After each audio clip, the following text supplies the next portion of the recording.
একে ধরিয়ে দিন আর উপযুক্ত পুরস্কার জিতে নিন। এএসপি পুলিশ সুপারের নাম ভাঙিয়ে নিজেই এএসপি জিহাদুল কবির সেজে প্রবাসী এই ভাইয়ের কাছ থেকে নগদ 5 লক্ষ টাকা বিকাশের মাধ্যমে প্রতারণা করে নিয়ে যায় জিহাদুল নামক এই ভুয়া পুলিশ।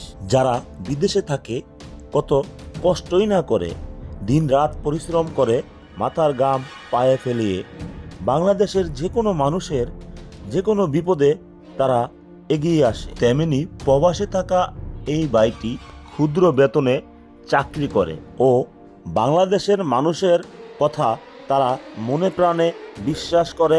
নাম তার আবুল হাসান, পিতা আবুল কাশেম। ওনার গ্রামের বাড়ি কুমিল্লা হোমনা থানা বালুয়াকান্দি। ওনার সাথে পরিচয় হয় জিহাদুল কবির নামের এই ব্যক্তির সাথে।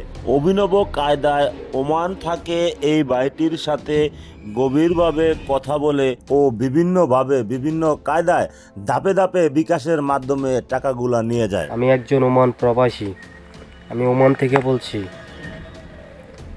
আমার ফেসবুকের মধ্যে আমার একজনের সাথে পরিচয় হয়। এই ফেসবুকে পরিচয় হওয়ার পর তার নাম বলছে জিহাদুল কবির এসপি। সে ঢাকা মেট্রোপলিটনে চাকরি করত। ওই অবস্থায় ওর সাথে আমার সম্পর্ক হওয়ার পরে গভীর সম্পর্ক হয়। তারপর আমার কাছ থেকে সে 5 লক্ষ টাকা নিছে। এখন সে আমার কলও ধরতেছে না, ইমো নাম্বার হোয়াটসঅ্যাপ নাম্বার সব বন্ধ, প্লাস আমার কল ধরতেছে না।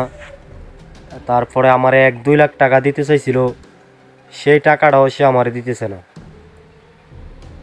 সে ধাপে ধাপে আমার কাছ থেকে 5 লক্ষ টাকা নেয়। সে বলছে দাউদকান্দি রিটায়ার্ড হয়েছে যখন 5 আগস্টের পর, তখন দাউদকান্দি তার কাছে ভালো লাগে না, বলছে ওই জায়গায় মানুষ ভালো না দাউদকান্দির, আমাদের হোমনা থানায় সে রিটায়ার্ড হয়, কিছু টাকা লাগবে, এই জায়গায় 10 লক্ষ টাকা লাগবে, এই লাগবে সে লাগবে বললে আমার কাছ থেকে অনেকগুলো টাকা নেই। তারপর সে দাদি অসুস্থ মারা গেছে, এই দাদি মারা যাওয়ার সময় টাকা নিছে। সে অসুস্থ, ডেঙ্গু জ্বর হয়েছে, এই অবস্থা টাকা নিছে আমার কাছ থেকে। সে 5 লক্ষ টাকা নেয়। 5 লক্ষ টাকা নেওয়ার পর এখন আমারে বলছিল যে আমারে 1-2 লাখ টাকা দিবে, এই টাকাটাও দিতেছে না। মানে আমার সাথে কোনো যোগাযোগ নাই, কোনো কিছুই নেই। ঠিক আছে, আমি দেশবাসী সকলের কাছে আমি সহযোগিতা কামনা করি। আসসালামু আলাইকুম। ওয়ালাইকুম ভাই, আমি তো আপনার কাছে বলতে অনেক লজ্জাবোধ মনে করতেছি। কি বলবো, অনেক টাকা আপনি দিয়েছেন, আর আসলে অ্যাকচুয়ালি আপনি টাকা পয়সা না দিলে মরিয়ে যেতাম ভাই। হচ্ছে না, এমন করুণ অবস্থা আমরা ভুগেছে। টাকা আসছে ভাই, আমি ডাক্তারের কাছে যাচ্ছি, পৌঁছে আছি ভাই।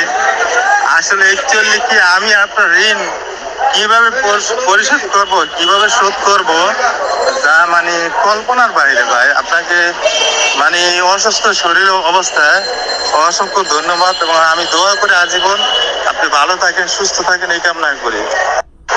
আর ইনশাল্লাহ আপনার সাথে আমার আজীবন সম্পর্ক থাকবে, ইভেন সব সময় যোগাযোগ থাকবে, ভালো একটা গভীর সম্পর্ক থাকবে। কখনোই এই সম্পর্ক বিচ্ছিন্ন হবে না ইনশাআল্লাহ।